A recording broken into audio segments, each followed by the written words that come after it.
Hello, fellow translators. What's the problem with AI? And I know this has been talked about endlessly and probably still will be, but I really want to get to the crux of the matter for translators. What is the problem with AI? Is it that it'll never be as good as a real human? Well, while that is true, that's not the problem with it. Also, the problem is not something that can be solved by learning how to use AI really well and learning stuff that I even discussed recently that I think helps, but that doesn't solve the problem of it. Because recently I did this video where we talked about AI. I interviewed two people. We talked about the annual translation meeting here and more specifically all about AI and how to use it and how translators and professionals can use it. And I got some backlash from it. I got quite a bit of backlash. I think most of it was unwarranted and sort of pointless. Some of it was actually very constructive. And but the pointless stuff was people saying the same old things that, oh, AI will never be as good as translators. You can't trust AI. How can you make a video talking about trusting AI? This is such crap, blah, blah, blah. I got this mostly on the pros.com group when I posted the video there. The fact is, yes, you're right. AI will not have the qualities of humans, but that doesn't matter. It's not that people will miraculously suddenly realize AI isn't as good as humans and run back to us translators when they realize that AI isn't good. That's not going to happen. You can keep waiting for it to happen, but it's not going to happen. It just won't. AI is here to stay, and it will continue being a factor. And that's it. I don't know what else to tell you about that. But the other more constructive form of criticism that I got was that, well, we can learn AI as much as we want as translators, and we can learn all about this pre-editing, post-editing, the prompt bank, the creating glossaries and all that good stuff, but it still doesn't solve the crux of the matter, which is that the clients or potential clients, they have AI, and so they think they don't need translators anymore. And how can we deal with that? We can't necessarily even educate them or let them know, actually, you do need us translators, because they don't get in touch with us in the first place. They assume they can just use AI, and we can't just sit around waiting for them to realize they made a big mistake, because chances are they won't realize it, or they won't care, or they'll just fix it themselves, or what have you. So how do we find clients in this era of AI? And do we find clients who just don't use AI and concentrate on that? Do we find clients who do use AI but try to get through to them? How do we go about this? And so that's what I want to discuss here, and it's something that's happening right now. It's sort of ever evolving, but there's some takeaways that we can have right now, and actually there are quite a few, but it gets really complicated and really depends on everyone's individual situation. But there are two main points that I want to bring up right now that I think are very important that everyone should concentrate on and they should do as translators. The first point is to find your niche. And I've been saying this for a while, find your niche. Don't be a general translator, because let's face it, someone who works in a specific industry, a specific niche, a specific specialization, they're going to want a translator in that specialization. For example, someone who does video games. Video game creators and those platforms, they want video game translators and they want video game translation and localization. They want it done correctly, and they're going to find people who know how to do it. So if you specialize in video games, then you can do it. They're not going to try to find someone who does video games and legal and medical and business and architecture and this and that and the other. No, they're going to find someone who is as focused as possible on what they need.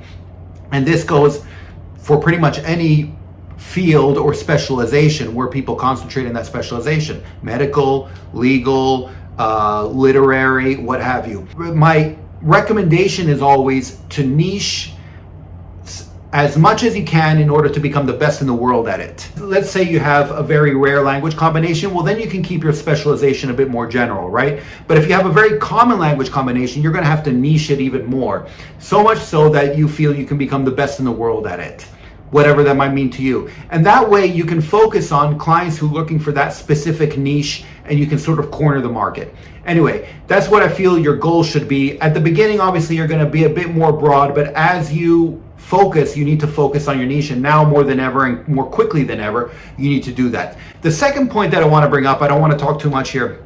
The second point I want to bring up is that you should find ancillary or analogous services that you can provide along with the translation. What does that mean? That means, and again, this isn't new.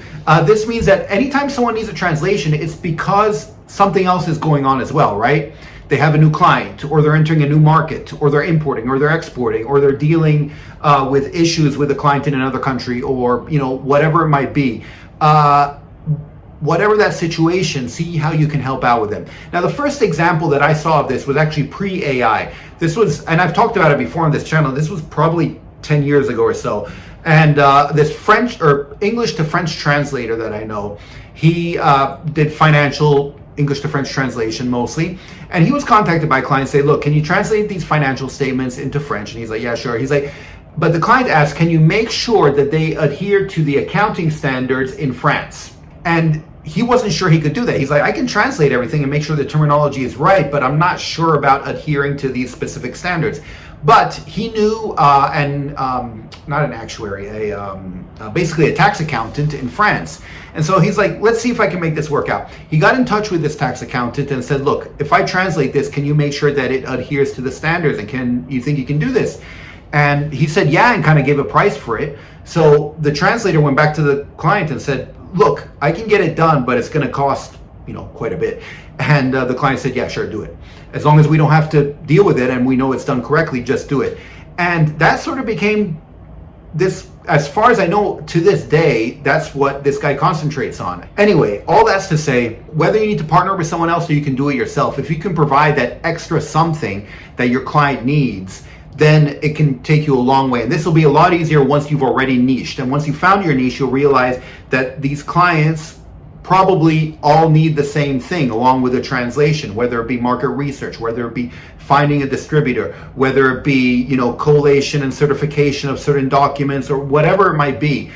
Try to find out what this is and provide that as a service. And at that point, you'll become more than a translator, almost like a consultancy. You have your own package product that you deliver. Like I said, this can really depend on everyone's individual situation, specialization, and where they're at right now. But these are 2 points that I wanted to bring up. And in order to survive and to thrive in this era of AI, that's what I'm seeing more and more. And look, this goes, I'm running an agency, and this goes as much for me as for individual translators. And in fact, I think this will work very well in focusing on end clients. I shouldn't say this because I'm an agency. I want you guys to work with us agencies, but it's true. And so I think this will go a long way and be able to communicate with and work with end clients.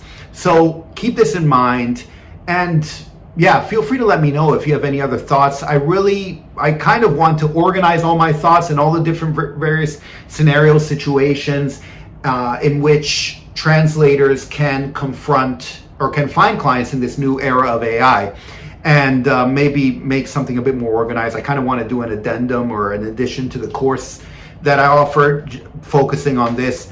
But in the meantime, I just wanted to bring up these 2 points. Feel free to let me know if you agree, if you disagree, or what you think. Feel free to let me know if I missed anything, or just what your thoughts are. I'm very curious to hear about them. I'll leave it at that. Please let me know what your thoughts are. I'm very curious to hear, and that's about it. Otherwise, I'll talk to you next time. Savedum!